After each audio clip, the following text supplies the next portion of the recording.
ప్రజలారా, మా YouTube channel, నా పేరు రాజు.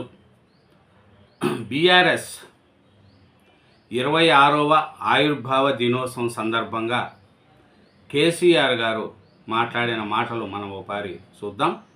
అలాగే బీఆర్ఎస్ పార్టీలో ఉండే నాయకుల మీద, అలాగే కాంగ్రెస్ ప్రభుత్వం మీద కేసీఆర్ గారు ఒక చిచ్చర పొడుగులా చెలరేగిపోయాడు. ఎందుకంటే కేసీఆర్ స్పీచ్ వింటేనే జనాలకు ఒక ఉత్సాహం వస్తుంది. ఎందుకంటే తెలంగాణ ఉద్యమంలో కేసీఆర్ గారు ఎట్లా పోరాడాడో అందరికీ మనకు తెలుసు. తెలంగాణ అంటేనే కేసీఆర్, టీఆర్ఎస్ను బీఆర్ఎస్గా మార్చుకొని కేసీఆర్ గారు ప్రజల్లో కొంచెం తక్కువ అయినట్లు అయింది. అదే టీఆర్ఎస్ పార్టీ టీఆర్ఎస్గానే ఉండింటే ఈరోజు కేసీఆర్ అంటేనే తెలంగాణ అనే విధంగా ఉండేది. కానీ కేసీఆర్ ఇప్పటికి కూడా బీఆర్ఎస్ పార్టీ పెట్టినా తెలంగాణ కోసమే పనిచేస్తూ తన ఉద్యమాన్ని ముందుకు తీసుకెళ్తున్నారు. 10 సంవత్సరాలు పరిపాలించిన బీఆర్ఎస్ పార్టీ 25 సంవత్సరాలు కంప్లీట్ అయ్యి 26వ సంవత్సరంలోకి అడుగుపెట్టిన బీఆర్ఎస్ పార్టీ దాని యొక్క పరిస్థితిని కూడా మనం ఒకసారి చూసుకుందాం. ఈ బీఆర్ఎస్ 26వ ఆవిర్భావ దినోత్సవ వేడుకల్లో కేసీఆర్ గారు మాట్లాడిన విషయాలు మనం ఒకసారి చూసుకుంటే, రాష్ట్రంలోని 16 మంది కాంగ్రెసు బీజేపీ ఎంపీలు దద్దమ్మలు, వాళ్ళ వల్ల ఏమీ ఉండదు అనేది కూడా మాట్లాడుతున్నారు. బీఆర్ఎస్ ఎంపీ ఒకరు అక్కడున్న పార్లమెంటు దద్దరిల్లేది. తెలంగాణను కేంద్ర మంత్రి అవమానిస్తూ ఉంటే సిగ్గు లేకుండా చూస్తారా? తెలంగాణకు రక్షణ కవచంలా ఉండేది బీఆర్ఎస్ సైన్యమే. తెలంగాణ ఆత్మగల వేదులను తయారు చేసుకోవాలి. అధికారంలో ఉన్నా లేకున్నా పనిచేసే నిబంధన కావాలి. తెలంగాణ పునర్నిర్మాణ యజ్ఞం పునఃప్రారంభం కావాలని ఒడ్లు కూడా కొనలేని స్థితిలో చేతగాని కాంగ్రెస్ ప్రభుత్వం, నిప్పులు చెరిగిన బీఆర్ఎస్ అధినేత మాజీ సీఎం కేసీఆర్ క్రియాశీలకంగా లేకపోతే ముఖాలు చూసి టికెట్ ఇచ్చేది లేదు. రాష్ట్ర స్థాయి సమావేశంలో పార్టీ ముఖ్య నేతలకు స్పష్టీకరణ. ఎందుకంటే బీఆర్ఎస్ సాయంలో కొనుగోలు చేసినట్లుగానే కాంగ్రెస్ ప్రభుత్వం తక్షణం వరి, జొన్న, మొక్కజొన్న, సోయా పంటలు సంపూర్ణంగా ఆంక్షలు లేకుండా కొనుగోలు చేయాలి. లేదంటే గ్రామాన బీఆర్ఎస్ ఆధ్వర్యంలో భారీ ఉద్యమం చేస్తాం. కేసీఆర్ గారు ఒకటే చెప్తున్నారు.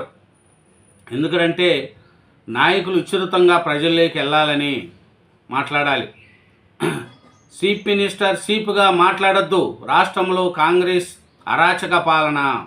బీఆర్ఎస్ ఆవిర్భావ వేడుకల అనంతరం మీడియాతో party working president KTR Telangana భవన్లో బీఆర్ఎస్ ఆవిర్భావ దినోత్సవ వేడుకలు జరిగినాయి.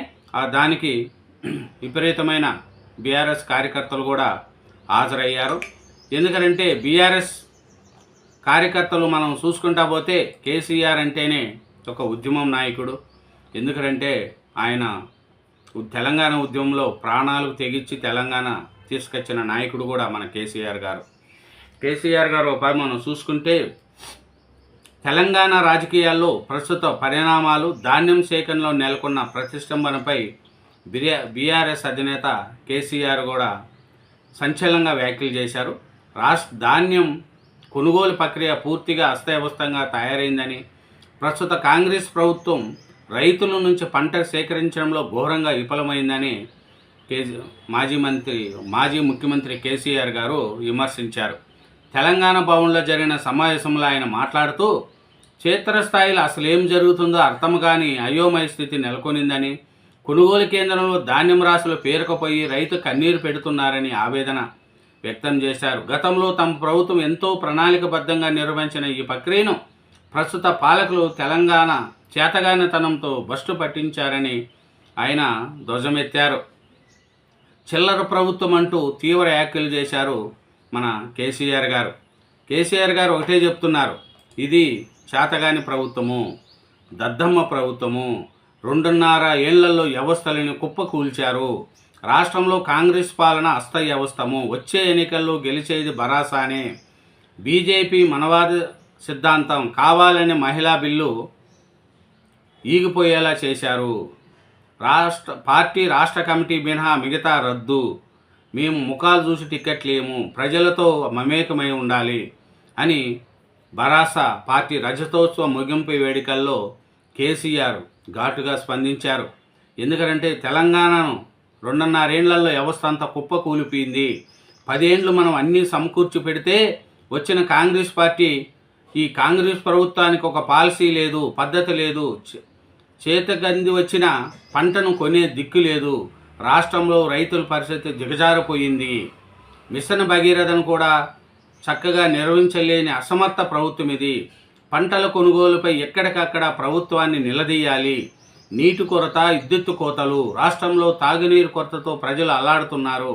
విద్యుత్తు కోతలతో విలువెల్లాడుతున్నారు. రైతులు, మహిళలు, విద్యార్థులు, యువత, ఉద్యోగాలు, ఇలా అన్ని వర్గాలు తీవ్ర అసంతృప్తితో ఉన్నాయి. ప్రజలకు ఏమాత్రం పనికిరాని ప్రభుత్వం ఇది. 2.5 ఏళ్ళ పాలనలో వ్యవస్థలన్నింటినీ కుప్పకూల్చారు. కాంగ్రెస్ నేతల అరాచకాలు, అక్రమాలు, భూ కబ్జాలకు పాల్పడుతున్నారు. అడ్డగోలు హామీలు ఇచ్చి అధికారంలోకి వచ్చారు. ఒకటి హామీ చేయకుండా మోసం చేస్తున్నారు, ఒకటి అమలు చేయకుండా మోసం చేస్తున్నారు. ప్రజలు ఈ ప్రభుత్వంపై విసుగు చెందారు. కేసీఆర్ గారు కాంగ్రెస్ ప్రభుత్వం మీద రెచ్చిపోతున్నారు. కానీ కేసీఆర్ ఆ స్పీచ్ చూస్తూ ఉంటే ఉత్సాహం బీఆర్ఎస్ కార్యక్రమంలో కార్యకర్తలకు కావచ్చు, నాయకులకు కావచ్చు. ఎందుకంటే ఆ సమావేశంలో కేసీఆర్ చూసండి, కొప్పుల ఈశ్వర గారు కానీ, తలసాని శ్రీనివాస యాదవ్, హరీష్ రావు, మసూదనాచారి, జీవన్ రెడ్డి, సురేష్ రెడ్డి, కేటీఆర్, బండ ప్రకాష్, శ్రీనివాస్ గౌడ్, ఎర్రవల్లి దయాకర్ రావు, ఇలా అందరూ సీనియర్ నాయకులే కేసీఆర్ పక్కన కూర్చున్నారు. ఎందుకంటే కేసీఆర్ గారు తెలంగాణ కోసం ఎంతో కష్టపడిన వ్యక్తి. ఎందుకంటే ఆయన లేకపోతే తెలంగాణ వచ్చేది కాదు. 10 ఏళ్ల కాలంలో బాగా అభివృద్ధి చేశాడు, డెవలప్మెంట్ చేశాడు. ఇప్పుడు కాంగ్రెస్ ప్రభుత్వంతో పోల్చుకుంటే అప్పుడు భరాసా ప్రభుత్వమే మేలు అనేది కూడా ప్రజల్లో అప్పుడే రేవంత్ రెడ్డి గారి ప్రభుత్వం మీద కొంచెం వ్యతిరేకత అనేది కనపడుతుంది. ప్రజల్లో ఆర్థిక స్థితి దిగజారిపోతుంది. రాను రాను ఈ రేవంత్ రెడ్డి గారి ప్రభుత్వం మీద వ్యతిరేకత వస్తుందనేది కూడా మన కేసీఆర్ గారు చెప్తున్నారు. కాంగ్రెస్ ప్రభుత్వం అంటేనే చీదరించుకుంటున్నారు, కాంగ్రెస్ ప్రభుత్వం వల్ల ఇబ్బందేను అనేది కూడా కేసీఆర్ గారు చెప్తున్నారు. ఇంకా చూసుకుంటే ఇది చిల్లర ప్రభుత్వం అంటూ తీవ్రంగా వ్యతిరేకించారు మన కేసీఆర్ గారు. రాష్ట్ర ప్రభుత్వ తీరును తప్పుబడుతూ కేసీఆర్ ఈ ప్రభుత్వాన్ని చిల్లర ప్రభుత్వం అని అభివర్ణించారు. బాధ్యతాయుతమైన పదవుల్లో ఉండి మంత్రులు మాట్లాడుతున్న మాటలు అసభ్యకరంగా ఉన్నాయని మండిపడ్డారు. పాలనకు గాలి కొదిలేసి ప్రజా సమస్యలు పరిష్కరించడం మానేసి కేవలం రాజకీయ కక్ష సాధింపులకే ప్రాధాన్యత ఇస్తున్నారని అన్నారు. రాష్ట్ర ఆత్మగౌరవం, ఎంపీల మౌనంపై నిలవదీత. జాతీయ స్థాయిలో తెలంగాణ ఆత్మగౌరవాన్ని కాపాడంలో రాష్ట్ర ఎంపీలు విఫలమవుతున్నారని కేసీఆర్ ఆరోపించారు.